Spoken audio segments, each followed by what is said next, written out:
ओम शांति। 25 जून 2026। मीठे बच्चे, पावन बनने का एकमात्र उपाय है बाप की याद। याद की मेहनत ही अंत में काम आएगी। प्रश्न: संगम पर कौन सा तिलक दो तो स्वर्ग की रज़ाई का तिलक मिल जाएगा? उत्तर: संगम पर यही तिलक दो कि हम आत्मा बिंदी हैं, हम शरीर नहीं। अंदर में यही घोटते रहो कि हम आत्मा हैं, हमें बाप से वर्षा लेना है। बाबा भी बिंदी हैं, हम भी बिंदी हैं। इस तिलक से स्वर्ग की रज़ाई का तिलक प्राप्त होगा। बाबा कहते हैं, मैं गारंटी करता हूँ, तुम याद करो तो आधा कल्प के लिए रोने से छूट जाएंगे। ओम शांति। यह फुरना चाहिए कि मुझ आत्मा को बाप को जरूर याद करना है, तब पावन बन सकते हैं। मेहनत जो कुछ है वह यही है। जो मेहनत बच्चों से पहुंचती नहीं है, माया बहुत हैरान करती है। एक बाप की याद भुला देती है, दूसरे की याद आ जाती है। बाप अथवा साजन को याद नहीं करते हैं। ऐसे साजन को तो कम से कम 8 घंटा याद करने की सर्विस देनी है, अर्थात साजन को मदद देनी है याद करने की। अथवा बच्चों को बाप को याद करना चाहिए। यह है बहुत मेहनत। गीता में भी है मन मना भाव। बाप को याद करते रहो, उठते बैठते चलते फिरते एक बाप को ही याद करते रहो और कुछ नहीं। पिछाड़ी को यह याद ही काम आएगी। अपने को आत्मा अशरीर समझो। अब हमको वापस जाना है, यह मेहनत बहुत करनी है। सवेरे स्नान आदि करके फिर एकांत में ऊपर छत पर व हॉल में आकर बैठ जाओ। जितना एकांत हो उतना अच्छा है। हमेशा यही ख्याल करो कि हमको बाप को याद करना है, बाप से पूरा वर्षा लेना है। यह मेहनत हर 5000 वर्ष बाद तुमको करनी पड़ती है। सतयुग, त्रेता, द्वापर, कलयुग, कहीं भी तुमको यह मेहनत नहीं करनी पड़ेगी। इस संगम पर ही तुमको बाप कहते हैं कि मुझे याद करो। बस यही वेला है जब बाप कहते हैं मुझे याद करो। बाप आते भी संगम पर हैं और कभी बाप आते ही नहीं। तुम भी नंबरवार पुरुषार्थ अनुसार जानते हो। बहुत बच्चे बाप को भूल जाते हैं, इसलिए बहुत धोखा खाते हैं।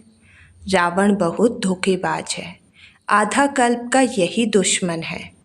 इसलिए बाप कहते हैं रोज सवेरे उठकर यह विचार सागर मंथन करो और यही चार्ट रखो। कितना समय हमने बाप को याद किया, कितनी जंग उतरी होगी। सारा मदार याद के ऊपर है। बच्चों को पूरी कोशिश करनी है अपना पूरा वर्षा पाने के लिए। नर से नारायण बनना है। यह है सच्ची सत्यनारायण की कथा। भक्त लोग पूर्णमासी के दिन सत्यनारायण की कथा करते हैं। अभी तुम जानते हो 16 कला संपूर्ण बनना है। वह बनेंगे सत्य बाप को याद करने से। बाप है श्रीमत देने वाला। बाप कहते हैं गृहस्थ में रहो, धंधा धोरी आदि कुछ भी करो, बाप को याद जरूर करना है और पावन बनना है। बस याद नहीं करेंगे तो रावण से कहाँ न कहाँ धोखा खाते रहेंगे। इसलिए मूल बात समझाते हैं याद की। शिव बाबा को याद करना है। देह सहित देह के जो भी संबंधी है उनको भूल अपने को आत्मा निश्चय करो। बाप बार बार समझाते हैं अपने को आत्मा समझ बाप को याद करना है, नहीं तो फिर अंत में बहुत बहुत पछताएंगे, बहुत धोखा खाएंगे। कोई ऐसा जोर से थप्पड़ लगेगा जो माया एकदम काला मुंह करा देगी। बाप आए हैं गोरा मुंह बनाने। इस समय सब एक दो का काला मुंह करते रहते हैं। गोरा बनाने वाला एक ही बाप है, जिसकी याद से तुम गोरे स्वर्ग के मालिक बनेंगे। यह है ही पतित दुनिया। बाप आते ही हैं पतितों को पावन बनाने। बाकी तुम्हारे धंधे धोरी आदि से बाबा का कोई संबंध नहीं है। शरीर निर्वाह अर्थ तुमको जो करना है सो करो। बाप तो सिर्फ कहते हैं मन मना भव। तुम कहते भी हो हम कैसे पावन दुनिया का मालिक बने। बाप कहते हैं सिर्फ मुझे याद करो बस, और कोई उपाय पावन बनने का है नहीं। कितना भी दान पुण्य आदि करें, कितनी भी मेहनत करें, चाहे आग से आते जाते रहें, कुछ भी काम नहीं आ सकता सिवाय एक बाप की याद के। बहुत सिंपल बात है। इसको कहा जाता है सहज योग। अपने से पूछो, हम अपने मीठे मीठे बाप को सारा दिन में कितना याद करते हैं। नींद में तो कोई पाप नहीं होते हैं, अशरीरी हो जाते हैं। बाकी दिन में बहुत पाप होते रहते हैं, और पुराने पाप भी बहुत हैं। मेहनत करनी है याद की। यहाँ आते हो तो यह मेहनत करनी है। बाप के वहायत संकल्पों को उड़ा दो, नहीं तो वायुमंडल बड़ा खराब कर देते हैं। घर के, खेती बाड़ी के ख्यालात चलते रहते हैं। कभी बच्चे याद पड़ेंगे, कभी गुरु की याद आएगी। संकल्प चलते रहेंगे तो वायुमंडल को खराब कर देंगे। मेहनत नहीं करने वाले विघ्न डालते हैं। यह इतनी महीन बातें हैं, तुम भी अभी जानते हो, फिर कभी नहीं जानेंगे। बाप अभी ही वर्षा देते हैं, फिर आधा कल्प के लिए निश्चिंत हो जाते हैं। लौकिक बाप के फुरने ख्यालात और बेहद बाप के फुरने में कितना अंतर है। बाप कहते हैं कि भक्ति मार्ग में मुझे कितना फुरना रहता है। भक्त कितनी घड़ी घड़ी याद करते हैं। सतयुग में कोई भी याद नहीं करते। बाप कहते हैं कि तुमको इतना सुख देता हूँ जो तुमको मुझे याद करने की दरकार ही नहीं रहेगी। हम जानते हैं हमारे बच्चे सुख धाम शांति धाम में बैठे हैं, दूसरा कोई मनुष्य समझ न सके। ऐसे बाप में निश्चय बुद्धि होने में माया विघ्न डालती है। बाप कहते हैं कि सिर्फ मुझे याद करो तो तुम्हारे में जो अलाय पड़ गई है, चांदी तांबा लोहा, वह निकल जाएगी। गोल्डन एज से सिल्वर एज में आने से भी 2 कला कम होती है। यह बातें तुम सुनते और समझते हो। जो सच्चा ब्राह्मण होगा उनको अच्छी रीति बुद्धि में बैठेगा, नहीं तो बैठेगा नहीं, याद टिकेगी नहीं। सारा मदार बाप को याद करने पर है। बार बार कहते हैं बच्चे बाप को याद करो। यह बाबा भी कहेंगे शिव बाबा को याद करो। शिव बाबा खुद भी कहेंगे मुझ बाप को याद करो। आत्माओं को कहते हैं हे बच्चों, वह निराकार परमात्मा भी आत्माओं को कहेंगे। मूल बात ही यह है, कोई भी आए तो उनको पहले पहले बोलो कि अल्फ को याद करो, और कोई तीख तीख नहीं करनी है। सिर्फ बोलो अपने को आत्मा समझ बाप को याद करो। यही अंदर घुटना है। हम आत्मा हैं, गाते भी हैं।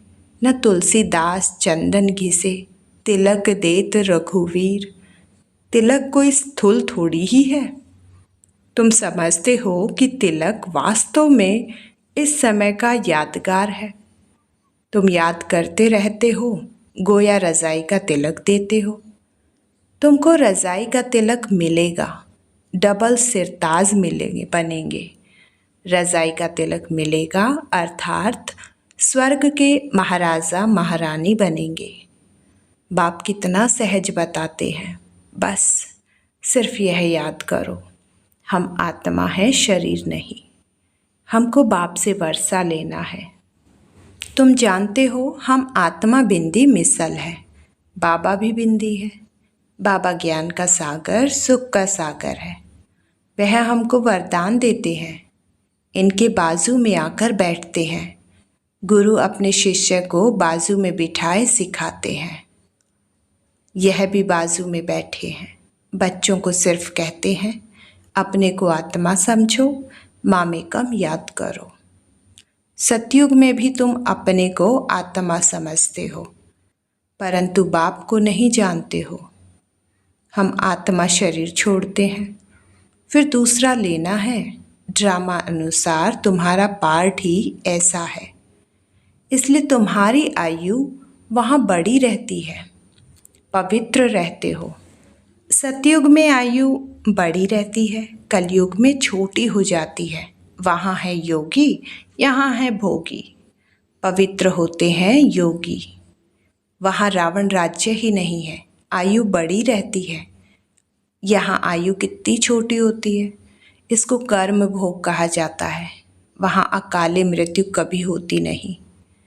तो बाप कहते हैं कि बाप को पहचाना है तो श्रीमत पर चलो, एक बाप को याद करो, अपने को आत्मा समझो।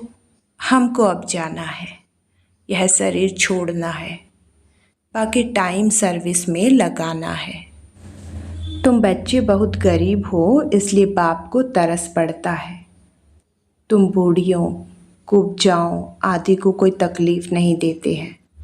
बूढ़ी को कुब्जा कहा जाता है, बूढ़ियों को समझाया जाता है। बाप को याद करो, तुमसे कोई पूछे कहाँ जाती हो, बोलो गीता पाठशाला में जाते हैं। बच्चे प्रदर्शनी आदि पर कितना खर्चा करते हैं, लिखते भी हैं फलाना अच्छा प्रभावित हुआ, परंतु बाबा कहते हैं एक भी ऐसा नहीं लिखता कि बरोबर इस समय बेहद का बाप इस ब्रह्मा तन में आया हुआ है, उससे ही स्वर्ग का वर्षा मिल सकता है। बाबा समझ जाते हैं कि एक को भी निश्चय नहीं हुआ है, सिर्फ प्रभावित होते हैं। यह ज्ञान बहुत अच्छा है, सीढ़ी ठीक रीति से दिखाई है, परंतु खुद योग में रह तमो प्रधान से सतो प्रधान बने वह नहीं करते। सिर्फ कहते हैं समझानी बहुत अच्छी है परमात्मा से वर्षा पाने की, परंतु खुद पाए वह नहीं। कुछ भी पुरुषार्थ नहीं करते हैं। प्रजा ढेर बनेगी, बाकी राजा बने वह मेहनत है। हर एक अपने दिल से पूछे कि हम कहाँ तक बाप की याद में हर्षित रहते हैं। हम फिर से सो देवता बनते हैं। ऐसे ऐसे अपने साथ एकांत में बैठ बातें करो, ट्राई करके देखो। बाप को याद करते रहो तो बाप गारंटी देते हैं तुम आधा कल्प कभी रोएंगे नहीं। अभी तुम कहते हो बाबा आकर हमको रावण माया पर जीत पहनाते हैं। जो जितनी मेहनत करते हैं अपने लिए ही करते हैं, फिर तुम आएंगे नई दुनिया में। पुरानी दुनिया का हिसाब किताब भी चुकतू करना है, जबकि तुमको तमो प्रधान से सतो प्रधान बनना है। पावन बनने की युक्ति भी बताते हैं। यह है कयामत का समय, सबका विनाश होना है, नई दुनिया की स्थापना होनी है। तुम जानते हो हम इस मृत्यु लोक में यह शरीर छोड़ फिर नई दुनिया अमर लोक में आएंगे। हम पढ़ते ही हैं नई दुनिया के लिए, और कोई ऐसी पाठशाला नहीं जहाँ भविष्य के लिए पढ़ाते हो। हाँ, जो बहुत दान पुण्य करते हैं तो राजा के पास जन्म लेते हैं। गोल्डन स्पून इन माउथ कहा जाता है। सतयुग में तुमको मिलता है, कलयुग में भी जो राजाओं के पास जन्म लेते हैं उनको भी मिलता है। फिर भी यहाँ तो अनेक प्रकार के दुख रहते हैं। तुमको तो भविष्य 21 जन्म के लिए कोई दुख नहीं होगा, कभी बीमार नहीं पड़ेंगे। गोल्डन स्पून इन स्वर्ग, यहाँ है अल्पकाल के लिए रज़ाई, तुम्हारी है 21 जन्म के लिए। बुद्धि से अच्छी रीति काम लेना है, फिर समझाना है। ऐसे नहीं कि भक्ति मार्ग में राजा नहीं बन सकते हैं। कोई कॉलेज अथवा हॉस्पिटल बनाते हैं तो उनको भी एवजा मिलता है। हॉस्पिटल बनाते हैं तो दूसरे जन्म में अच्छी तंदुरुस्ती रहेगी। कहते हैं ना, इनको सारी आयु में बुखार भी नहीं हुआ। बड़ी आयु होती है, बहुत दान आदि किया है, हॉस्पिटल आदि बनाते हैं तब आयु बढ़ती है। यहाँ तो योग से तुम एवर हेल्दी वेल्दी बनते हो।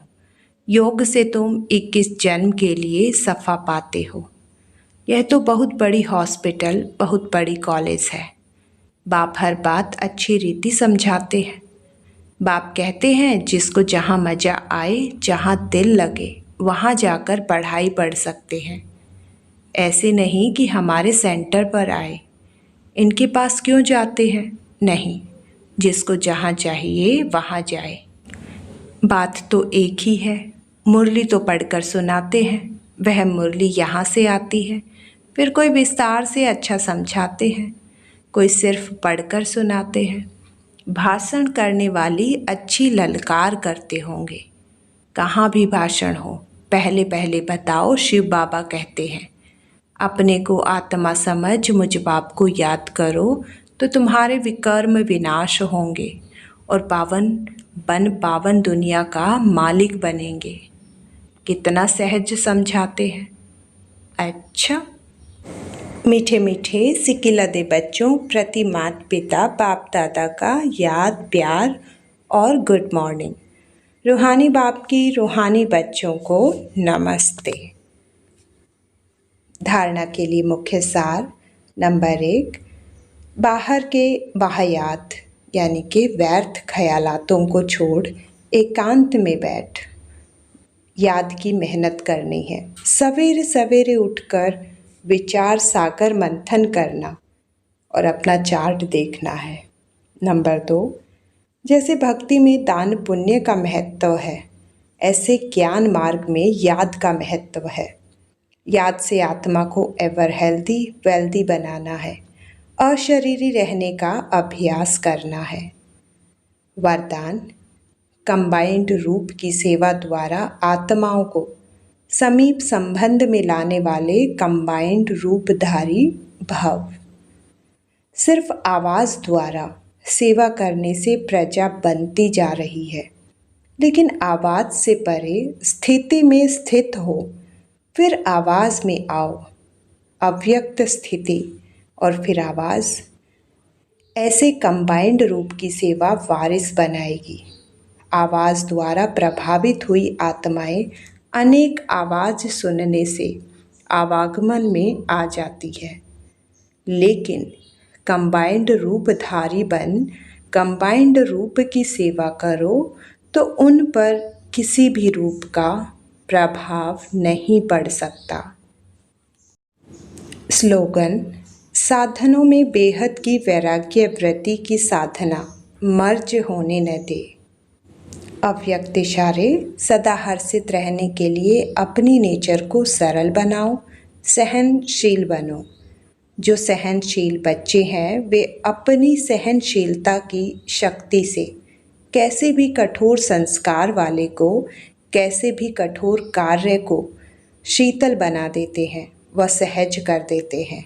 सहनशीलता के गुण वाला गंभीर होगा और गहराई में जाएगा। वह कभी घबराएगा नहीं, गहराई में जाकर सफलता प्राप्त करेगा। ओम शांति।